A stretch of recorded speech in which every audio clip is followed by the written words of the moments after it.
Regard croisé invite Jérôme Sossou, directeur du journal Triangle des enjeux, et Credo Tété, du journal Le Médium. Ensemble, nous allons parler du Burkina avec le pacte de bonne conduite entre les candidats à l'élection présidentielle du 22 novembre prochain.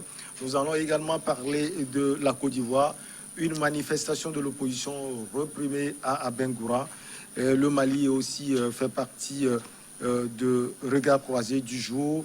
Mali dialogue avec les djihadistes, Paris et Bamako, AU et Adia. Et puis nous allons revenir au Togo avec cette sortie de Jean Kissi, secrétaire général du comité d'action pour le renouveau. Il faut une nouvelle coalition pour relancer la quête de l'alternance.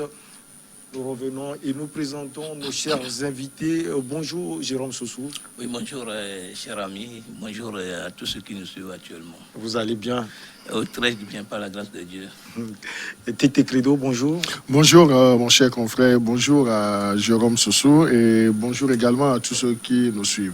Allez, le lundi 26 octobre 2020, les candidats retenus par le Conseil constitutionnel du Burkina Faso pour la présidentielle du 22 novembre prochain ont signé à Ouagadougou un pacte de bonne conduite s'engageant à œuvrer pour une campagne électorale et des élections apaisées. Credo Tété plutôt, je pense que c'est une bonne chose. Oui, donc je crois que c'est une bonne chose. Le pacte de bonne conduite, je crois que c'est assimilable à un code de bonne conduite des hommes politiques en période électorale parce que la période des élections ne doit pas être normalement une période d'invective.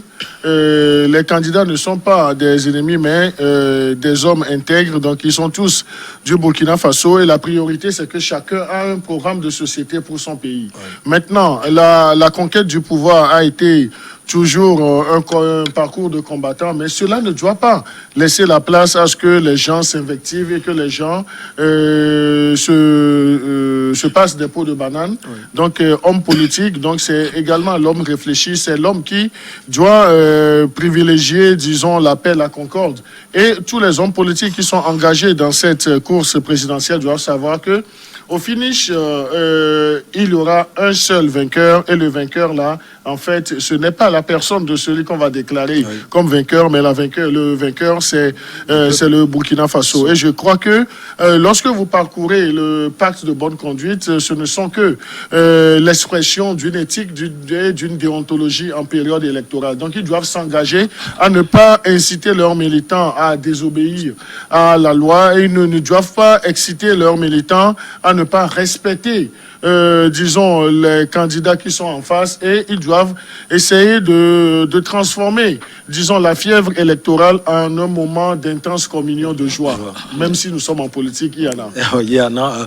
Il faut dire que quand on entend Clément Sawadogo qui représente le président sortant, Roch-Marc Christian Kaboré, et puis le chef de file de l'opposition, Zéphirin Diabré, parler ainsi, c'est une très bonne chose, un exemple que le Burkina Faso est en train de donner. Oui, mais si des gens se décident à faire une campagne civilisée, on ne peut qu'applaudir. On se rappelle souvent qu'en Afrique, les périodes électorales sont toujours les périodes de violence, les périodes de destruction des édifices, des périodes de chasse à l'homme, des périodes d'enlèvement, des périodes où on fait tout ce qu'on pouvait contre quelqu'un, le règlement de compte, etc. Maintenant, si les candidats du Burkina Faso, eux tous, sont entendus pour dire qu'on va faire une campagne civilisée, on va se respecter mutuellement, qu'on va privilégier la paix dans le pays, ce n'est qu'une bonne chose. Maintenant, ils ont dit tout ça là, sauf qu'ils n'ont pas parlé de la corruption électorale. Ils n'ont pas parlé de, comment appelle-t-on, l'achat de conscience. C'est ce genre d'éléments qui arrivent que parfois la campagne se transforme. La campagne qui devait être, en tout cas, un moment de joie, comme le disait mon frère Credo, se transforme à une période de barbarie. Vous ne pensez pas qu'il y a eu déjà des avancées avec l'audit sur la liste électorale? Non, moi je ne veux pas aller sur ce terrain parce qu'on a vu ailleurs que l'OIF était arrivé dans certains pays. L'OIF a dit que le fichier électoral est bon. Et des gens se sont dit même que même s'il y a encore quelques couacs dans le fichier électoral, bon, il y a consensus de toute façon qu'on y va. Maintenant, si les Burkinabés ont compris ou ont accepté que le fichier électoral est bon et qu'ils seront signés ce pacte-là, moi je crois même que ça devait être, moi j'aurais souhaité même que ça soit un pacte de sang. Comme ça, quand quelqu'un arrive à désobéir à ce pacte-là, que ça se transforme à des conséquences qu'il aurait voulu. Et donc, moi je le dis, c'est une très bonne chose. Si le Burkina arrive à réussir à ce pacte-là, ça doit servir d'exemple pour tous les autres pays de l'Afrique de l'Ouest, surtout que nous sommes dans une communauté sous-régionale où on devait se copier des bonnes choses.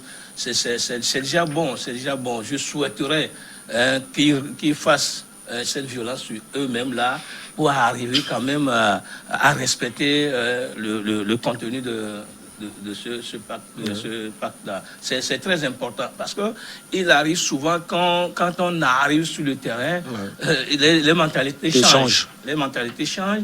Et il y a provocation, je me rappelle même que M. Fonias, un temps, avait dit qu'il faut respecter l'opposition.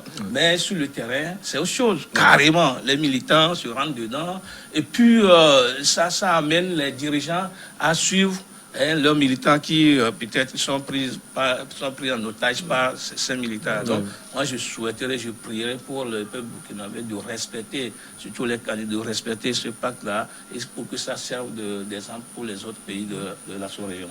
Credo, dans une Afrique de l'Ouest bouillonnante, on le voit avec le Nigeria, la Côte d'Ivoire, la Guinée-Conakry, il faut quand même dire que les 13 candidats qui vont postuler à l'élection présidentielle le 22 prochain ont posé un axe fort, comme Jérôme l'a dit tout à l'heure, qui peut être copié également par les autres nations. Oui, donc je crois que même dans l'espace CEDEAO politique, donc il faut copier les bons exemples. Donc je crois que les Burkinabés viennent d'entamer, disons, le schéma de ce bon exemple, mais on ne va pas aller vite en besogne. Nous attendons à ce que jusqu'à la fin du processus électoral pour voir si les gens vont respecter. Maintenant, s'ils réussissent le pari de se conformer à ce qu'ils ont signé en tant que pacte, donc nous ne pouvons que les applaudir et demander à nos hommes politiques dans les autres pays de l'espace CEDEAO de copier ce texte-là. Parce que vous savez, une chose est de signer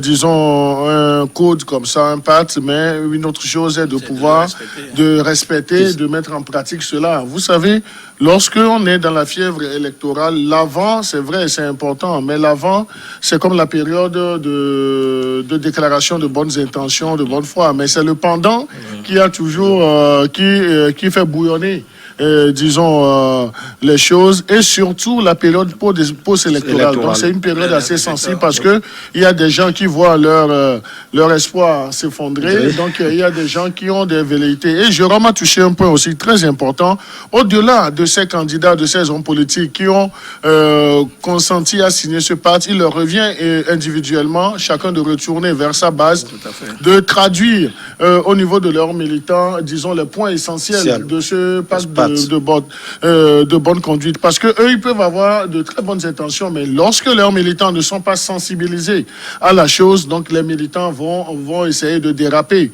Ce n'est pas toutes les fois que les leaders qui sont prompts à contester pour contester, c'est pas toutes les fois que l'appel vient des premiers responsables. Il y a des militants de certaines souches qui, mécontents de l'issue ou bien de leur positionnement, de leurs résultats, systématiquement et avec promptitude, donc ils développent des séries d'actes inciviques et puis de barbarie, de violence en période électorale. Donc c'est une très bonne chose a priori, mais nous allons attendre, nous allons patienter sagement, tout en priant avec le peuple burkinabé de voir ce qui se passe du côté de la Guinée, ce qui se passe actuellement du côté de la Côte d'Ivoire. Il ne faut pas souhaiter cela au Burkina aussi. Parce que si si cela arrivait à se matérialiser, donc c'est comme si c'est l'espace CEDEAO qui est le problème, excepté quelques pays anglophones qui habituellement essaient de surmonter, disons, cette violence électorale. Jérôme, on sait que la société civile est fortement implantée,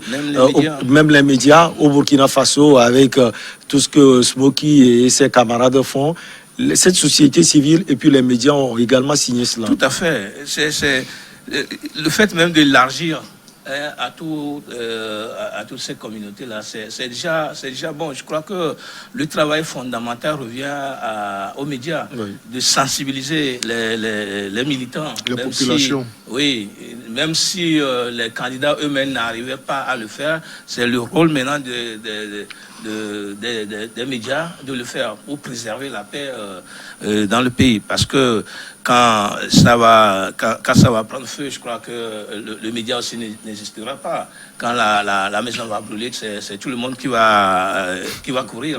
Et donc, c'est pour ça qu'il revient fondamentalement à la presse de jouer ce grand rôle-là. Moi, je me réjouis même depuis un moment, à chaque fin de période électorale, que la HAC et les autres institutions félicitent la presse togolaise. Parce que c'est vrai que nous aussi, nous signons des pactes de bonne conduite, de bonne conduite. Et nous arrivons au minimum à respecter ce code-là, ce qui fait que parfois même, nous avons une influence sur cette population qui, au lieu d'exercer la violence à l'extrême, quand même arrive à nous comprendre et à respecter ce que nous leur disons. Si les médias burkinabés aussi pouvaient quand même se donner ce rôle-là, sensibiliser, c'est le moment de le faire. Il ne va pas attendre la période électorale elle-même avant de commencer. C'est la période préélectorale, c'est le moment même indiqué de le faire. S'ils commencent très tôt, je crois qu'ils y arriveront. Et donc, c'est un grand souhait pour moi que le Burkina Faso arrive quand même à faire l'exception, la grande exception, parce que si aujourd'hui le Burkina Faso s'ajoute à la Côte d'Ivoire et à la Guinée, j'ai tellement peur que en 2025, cela peut aussi répercuter sur le Togo. C'est vrai que beaucoup de choses se sont passées en 2010, 2015 et puis la dernière fois en 2020. Heureusement qu'à un moment donné, nous sommes compris, nous sommes dit que le Togo, qu'on le préserve, qu'on préserve la paix, même si jusqu'à ce jour, il y a encore contestation. Mais je crois que le Burkina Faso doit faire un effort pour éviter tout ce qui se passe dans les pays-là. On ne peut pas chaque fois montrer du doigt l'Afrique de l'Ouest parce que ça devient vraiment honteux, à mon avis. Credo, on sait que le Burkina Faso est en proie quelquefois à des attaques djihadistes sporadiques. Je pense que ce pacte aussi consolide l'intérêt commun des Burkinabés pour la paix. Oui, s'il y a une crainte au niveau des populations du Burkina Faso, c'est également les menaces, les attaques terroristes, les attaques djihadistes, parce que il faudrait développer un plan de sécurisation du pays. C'est vrai, les militants vont aller dans tous les sens en termes de campagne, en termes de quête de voix pour leurs leaders, mais il ne faudrait pas occulter qu'ils ont appris, disons, à vivre. Même si c'est momentanément, ils ont appris à vivre avec les attaques djihadistes. Donc, c'est le lieu de développer un plan sécuritaire et de communier avec les populations à la base afin d'éradiquer ou bien d'empêcher toute velléité. Donc, les dispositions sécuritaires doivent être prises au sommet de l'État et quitte à inviter les populations aussi à contribuer à ce que la sécurité soit vraiment efficace. Mais cela ne voudrait pas dire que c'est une hypothèse que en période électorale, qu'on n'est pas exempt d'une attaque djihadiste. Ça peut arriver, comme ça ne peut pas également arriver, mais le mieux qu'on puisse dire, c'est d'être positif dans la tête. Et l'exemple viendra même de ces hommes politiques. L'exemple viendra de ces hommes politiques parce que Jérôme a touché un point aussi très important. C'est vrai, vous avez évoqué le fait que la société civile burkinabé et puis les médias burkinabés aussi ont signé ce pacte. Je dirais qu'au Togo, donc là, il y avait déjà cette démarche. Mais c'est seulement au niveau des hommes politiques, des candidats que le pacte n'a jamais eu droit de citer. Mais les médias ont toujours joué leur rôle. Et je crois que les médias burkinabés aussi ont à apprendre également de ce que les médias... a bien fait de regrouper tous les acteurs. Oui, mais je crois que chacun a pris la responsabilité à son niveau. Ouais. Les médias ont un rôle à jouer en période électorale, c'est de permettre, disons, la fluidité de l'information, l'équilibre de l'information de toutes les chapelles politiques engagées dans la course électorale, mais également de donner des informations utiles aux populations et d'aider les populations à faire le choix de leur candidat pour le bénéfice du Burkina Faso. Donc, c'est un rôle très important que les médias africains jouent, mais nous sommes toujours, disons, les mal lotis. Donc, on pense que comme c'est un sacerdoce pour la presse de jouer une partition qu'on ne doit pas accompagner. Vous verrez dans les prochaines semaines qu'on va vous dire qu'on a donné autant de moyens à la société civile burkinabé. Et nous allons revenir sur ce plateau, comparer encore aux moyens qu'on va donner au Burkina et aux médias du Burkina. Donc, c'est l'occasion d'inviter les institutions impliquées dans le processus et les partenaires à accompagner les médias. Parce qu'on demande un travail aux médias. Les médias également ont besoin de moyens. Donc, les médias ont besoin de moyens, d'avoir des gens sur le terrain. Même pour produire un article, il faut aller sur le terrain. Donc, il faut vivre les réalités. Donc, on a besoin de ressources. Donc, on doit accompagner les médias du Burkina afin qu'ils puissent bien jouer leur rôle. Et c'est vrai. Et donc, comme on le fait dans notre pays, il y a toujours une cellule de veille au niveau des médias qui fait, disons, le suivi des activités des médias. Le Burkina aussi va le faire et ça sera une très bonne chose. Et moi, je dis, il faut toujours positiver et les médias ont certes un rôle très important à jouer, mais les médias doivent être accompagnés pour mieux jouer ce rôle. Voilà. On va marquer une petite pause et on revient.